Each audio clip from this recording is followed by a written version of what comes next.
మనం భావించాలి. ఒక బాధిత దళిత మహిళకు అన్యాయం జరిగింది, మహాప్రభు మాకు రక్షణ కల్పించండి, మా పైన ఎవరైతే అత్యాచారాలు హత్యలు చేస్తూ ఉన్నారో వాళ్ళు అరెస్ట్ చేయండి అని చెప్పేటువంటి ఒక దుర్మార్గమైన పరిస్థితి దళితులకు మాత్రమే పడతా ఉందా అని చెప్పేసి ఈరోజు దళితులంతా కూడా ఒక అభద్రతా భావంలోకి వెళ్ళేటువంటి ఒక పరిస్థితిలోకి అధికారులే నెట్టుతున్నారు. ఎందుకంటే సెప్టెంబర్ 12వ తారీఖు రాత్రి 7 గంటల నుండి 10 గంటల దాకా ఒక నరకం అనేటువంటిది ఆ ప్రాంతంలో ఉన్నటువంటి మహిళ మాదిగ గోవిందమ్మ అనుభవించేటువంటి దుస్థితి ఈరోజు మొత్తం రాష్ట్రానికే తెలుసు.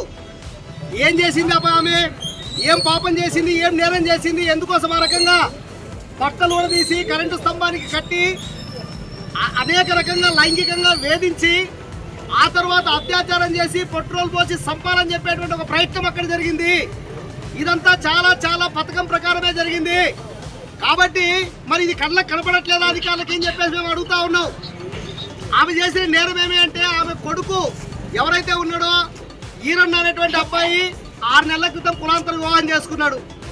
కులాంతర వివాహం చేసుకున్నప్పుడే వాళ్ళ అవతల కులాల వైపు నుండి చాలా ఇబ్బందిగా ఉంది అని తెలిసిన తర్వాత అప్పుడే అట్రాసిటీ కేసు నమోదు చేయాల్సింది. అప్పుడే కేసు పెట్టి గ్రామంలో గ్రామసభ నిర్వహించి ఇలాంటి కారణం కాకోకుండా పోలీసులు కానీ అధికారులు కానీ ఉండాల్సింది. దుర్మార్గం ఏమంటే పోలీసుల సమక్షంలోనే చట్టబద్ధంగా వెలియనటువంటి జరిగింది. ఆ పిల్లలిద్దరిని 6 నెలల పాటు వెలేశారు. తల్లి నువ్వు ఊర్లోకి రాకూడదని చెప్పేసి 4 రోజుల పాటు వెలేశారు. మరి ఏ రకమైన వెలి అంటారు దీన్ని? చట్టబద్ధమైన వెలి అని చెప్పేసి చెప్తా ఉన్నాం.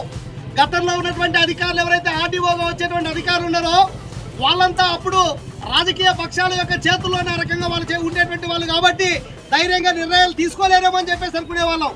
ఈ రోజు ఈ ప్రాంతానికి సబ్ కలెక్టర్గా ఐఏఎస్ అధికారి బాధ్యతలు చేపట్టారు. ఆయన స్వతంత్రంగా నిర్ణయం తీసుకునే రకంగా వెంటనే స్పందించి కేసు పెడతాడేమో అని చెప్పేసి చూసాం. ఈరోజు దుర్మార్గం ఏమంటే కేవలం కులాన్ని టార్గెట్ చేశారు. మనం చూస్తాం రజకులు ఎంత బలహీనంగా ఉంటారో రజకుల పైన మాత్రమే అక్కడ కేసు పెట్టారు. ఎందుకు? రజకుల అమ్మాయిని పెళ్లి తీసుకొని పోయినాడు కాబట్టి వాళ్ళపైన కేసు పెట్టేస్తే అక్కడ చేతులు పడుకునేట్లుంటది అని చెప్పేటువంటి ఒక కుట్రపూరితంగానే కేవలం రజకులను ముద్దాయి చేసి 9 మంది పైన కేసు పెట్టే రకంగా మేము అరెస్ట్ చేసాం. పుణ్యకాలం పూర్తయిపోయింది అని చెప్పేసి చెప్తా ఉన్నారు. ఘటనకు కారణం ఎవరు? అక్కడ ఘటనకు కారణమైనటువంటి ఇతర కులాల్లో ఉండేటువంటి కొద్దిమంది వ్యక్తులు. మేము కులాలను చెప్పట్లేదు, ఇక్కడ కులాల్లో ఉండేటువంటి అందరూ అనట్లేదు. ఇక్కడ ఎవరైతే ఆధిపత్య భావజాలంతో ఆర్థిక బలంతో విర్రవీగుతూ బలహీనులైనటువంటి దళితుల బతుకులతో ఆడుకుంటున్నటువంటి వ్యక్తులు ఉన్నారో అలాంటి వాళ్ళని క్షమించడానికి వీల్లేదు. ఆ కులాల్లో ఉండేటువంటి వాళ్ళు కూడా అలాంటి వాళ్ళను బహిష్కరించాలని చెప్పేసి మేము ఈ సందర్భంగా కోరుతా ఉన్న వాళ్ళందరికీ. ఎందుకోసం అంటే వాళ్ళ వల్ల కాదా ఈరోజు మొత్తం యావత్తుగా కులాన్నే ఈరోజు అంతా ఉంది. కాబట్టి అలాంటి వాళ్ళ కులంలో ఉంటే ఎంత లేకపోతే ఎంత. కాబట్టి ఇంత దుర్మార్గానికి మునిగేటటువంటి వాళ్ళను మీరే అవసరమైతే పట్టించండి అని చెప్పేసి మేము ఆ గ్రామంలో ఉండేటువంటి మిగిలిన కులాల వాళ్ళని కోరుతా ఉన్నాం. ఇప్పటికైనా స్పష్టంగా గోవిందమ్మ చెప్పింది. 7 గంటల నుండి 10 గంటలు జరిగినటువంటి దుశ్శాసన పర్వంలో నరకం అనుభవించింది. ఒక రకంగా చెప్పాలంటే ఇప్పటిదాకా SC ST అట్రాసిటీ కేసు పెట్టారు, 3-1B 3-1Z పెట్టారు, 3-1Y ఎందుకు పెట్టలేదు? చాలా అసభ్యంగా ప్రవర్తించారు. ఆమె పైన చేతులతో ఆ రకంగా మూతులతోటి చాలా విచిత్రంగా ప్రవర్తించారు. నోటితో చెప్పడానికి సిగ్గు అనిపిస్తుంది. అలాంటి పరిస్థితి అక్కడ నెలకొంటే కేసులో 3-1Y లేదు, ఎవరైతే ముద్దాయిలు ఉన్నారో వాళ్ళు లేరు. 61 కానీ 61-2 కానీ కేసులో లేదు. కాబట్టి ఏ అట్రాసిటీ సెక్షన్లు అయితే నిందితులకు మేలు చేస్తాయో బాధితులకు మేలు చేస్తాయో నిందితులకు కఠినంగా శిక్షిస్తాయో అలాంటి సెక్షన్లను కూడా కేసులో చేర్చలేదు. కాబట్టి అసలైన ముద్దాయిలందరినీ కేసులో చేర్చాలి, వాళ్ళు వెంటనే అరెస్ట్ చేయాలి, శిక్షించాలని చెప్పి ఈ సందర్భంగా మేము డిమాండ్ చేస్తా ఉన్నాం. అదేవిధంగా జీవో నెంబర్ 114 ప్రకారంగా బాధిత కుటుంబానికి ఈ రకంగా జరుగుతుంది అంటే వాళ్ళ రక్షణ కోసం తుపాకీ లైసెన్స్ ఇవ్వాలని చెప్పేసి ఈ సందర్భంగా డిమాండ్ చేస్తా ఉన్నాం. ఈ ఆదోని నియోజకవర్గమే కాదు, ఆదోని రెవెన్యూ డివిజన్ మొత్తంగా కూడా ఈ రాష్ట్రంలోనే SC ST కమిషన్ చైర్మన్ గా ఉన్నటువంటి గతంలో చైర్మన్ గా ఉన్నటువంటి జస్టిస్ పున్నయ్య గారు తేల్చిందేమంటే రాష్ట్రంలోనే అట్రాసిటీ అత్యంత ఎక్కువగా ఉన్నటువంటి జిల్లాలలో కర్నూలు జిల్లా ఉమ్మడి రాష్ట్రంలో 3వ జిల్లాగా ఉంది. ఈరోజు రాష్ట్రం విడిపోయిన తర్వాత మొదటి జిల్లాగా ఉంది. ఈ జిల్లాలో ఈ రెవెన్యూ డివిజన్ ప్రధానమైన ప్రాంతంగా ఉంది. రోజుకో చోట రోజో మూలన దళితుల పైన దాడులు జరుగుతూ ఉన్నాయి, దౌర్జన్యాలు జరుగుతూ ఉన్నాయి, హత్యలు జరుగుతూ ఉన్నాయి, అత్యాచారాలు జరుగుతూ ఉన్నాయి. కుల వివక్షత నేటికి జడలు విప్పి నాట్యం చేస్తూ ఉంది. అధికారులు ఏం చేస్తున్నారు అంటే చూస్తూ ఉన్నారు. మొన్నటికి మొన్న మనకు తెలుసు మొహరం సందర్భంగా, మొహరం అంటేనే హిందువులు, ముస్లింలు, మిగతా కులాలు, అన్ని కులాలు కూడా ఐక్యంగా కలిసిమెలిసి జరుపుకునేటువంటిది. సలకలకొండలో అత్యాయత్నం జరిగింది, పెద్దహరివారంలో దాడి జరిగింది, ఎమ్మెనూరు కోటేకల్లో ఒక సామూహిక దాడి జరిగింది. అంటే ఈ బయటపడినటువంటి ఘటనలు సవా లక్ష ఘటనలు ఉంటా ఉన్నాయి. ఇప్పటికీ దళితులకు క్షౌరం చేయనటువంటి గ్రామాలు ఉన్నాయి. ఇప్పటికీ దళితులకు హోటళ్లలో గ్లాస్ తో సమానంగా టీ ఇచ్చేటువంటివి లేవు. రచ్చబండ పైన కూర్చొనివ్వట్లేదు, దానిలో నడవనివ్వట్లేదు. ఆర్థికంగా ఈరోజు హింసించేటువంటి ప్రయత్నం జరుగుతూ ఉంది. ఇంత జరుగుతూ ఉంటే అధికారులు ఏదో కళ్ళు మూసుకుంటా ఉన్నారు.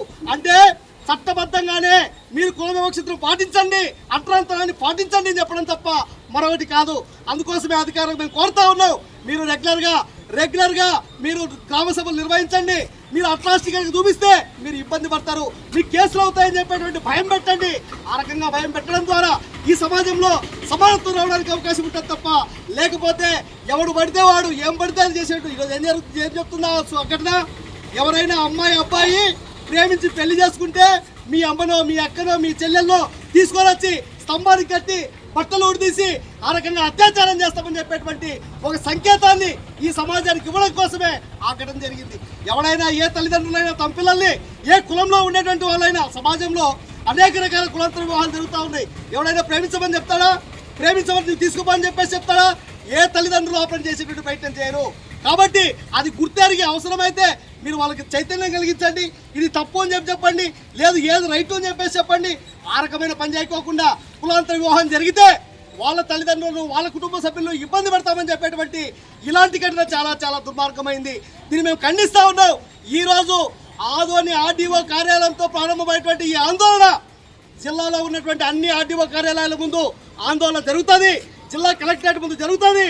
అవసరమైతే రాష్ట్ర వ్యాప్తంగా ఉండేటువంటి దళితులందరినీ కూడగట్టి మీరు వెంటనే ఘటనలో పాల్గొన్న అందరిపైన కేసు నమోదు చేయకపోతే, అరెస్ట్ చేయకపోతే, బాధిత కుటుంబానికి మెరుగైన వైద్యం అందించి రక్షణ కల్పించకపోతే చలో కళ్ళకుంట గ్రామాన్ని కూడా మేము కార్యక్రమాన్ని నిర్వహిస్తామని చెప్పేసి ఈ సందర్భంగా హెచ్చరిక తెలియజేస్తూ ఈ కార్యక్రమంలో పాల్గొన్న మీ అందరికీ ధన్యవాదాలు తెలియజేస్తూ రేపు రానున్న కాలంలో కుల వివక్ష వ్యతిరేక పోరాట సంఘంగా కలిసొచ్చే ప్రతి దళిత గిరిజన ప్రజా సంఘాలందరినీ కలుపుకొని నిర్వహించేటువంటి ఈ మహాయజ్ఞంలో మహాయుద్ధంలో ప్రతి ఒక్కరూ పాల్గొనాలని చెప్పేసి కోరుకుంటూ సెలవు మిత్రులారా.